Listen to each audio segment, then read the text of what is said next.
Hi, I'm Dana Jacobs, and welcome back to Legacy Care Wealth Financial Planning's Kids Corner. Thus far, we've talked about allowance. We've created our money jars. We have goal, we have grow, and we have give.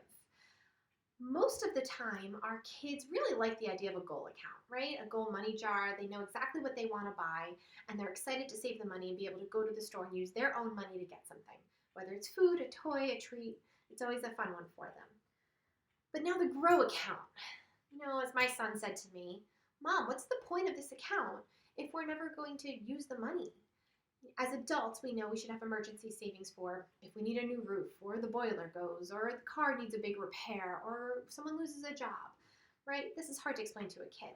So really for them, the grow account is really helping them start to understand that if they save their money, it can actually grow and work for them.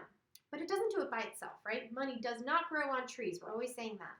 But it can grow if we take certain actions. For example, one action is not touching the money.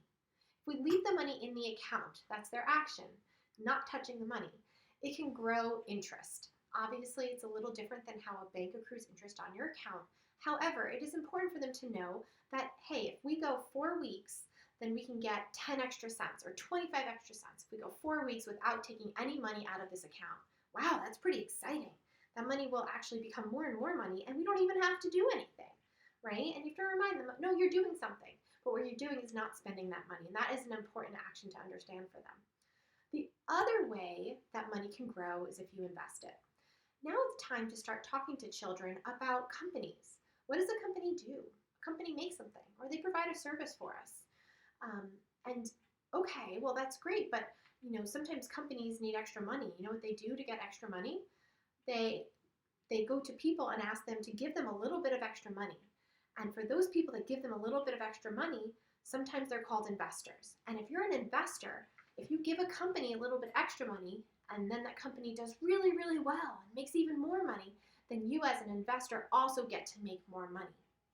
So, and we can explain to them that by participating and investing into part of a company, it's a very, very tiny amount for most of our investments, but then we are almost like owners. So if the company does really well, we're going to do really well. And if it doesn't do as well, we're not going to do as well. We might lose some money. And that's really why we invest money, is we try to invest in good companies that are then going to grow and become even more valuable, and then our money will grow alongside of it. So as a grown-up, we will talk a little bit more about specific investment accounts for your child next time.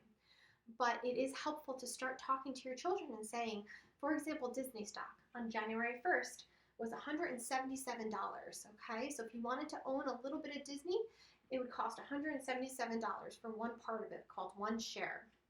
But then, because Disney did really well in the past 2 months, it's now worth $195. So if you put $177 in, two actions. You do nothing, and the company does well. Now we're able to go from 177 all the way to 195. And can really start to have those conversations about helping kids understand how to save and earn interest and how to invest, and that money can grow. Now, the downside of investing, we have to be very clear with our children, because then my son was so excited. I do nothing and I can make that much money?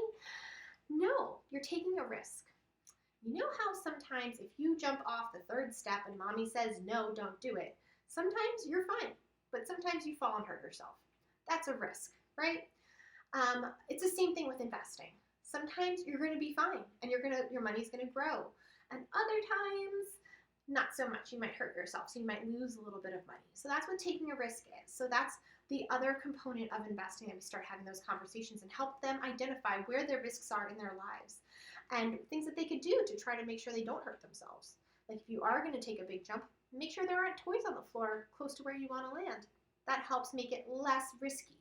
Similarly, if you want to invest money, make sure it's a really good company. Make sure the company's done well. Make sure you think the company is making a really good service or product for the world. And so then you can get more excited about what you're investing in, and you're going to help reduce the risk. The same way if you jump off the third step and there's toys all on the floor at the bottom, that's pretty risky. You're probably going to hurt yourself. But if you make sure there are no toys there before you jump off the step, then it's going to be safer.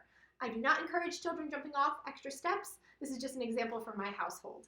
So just wanted to give you some ideas on how to talk a little bit more about why we have our Grow account. It's going to earn interest and it can grow through investing when we get older.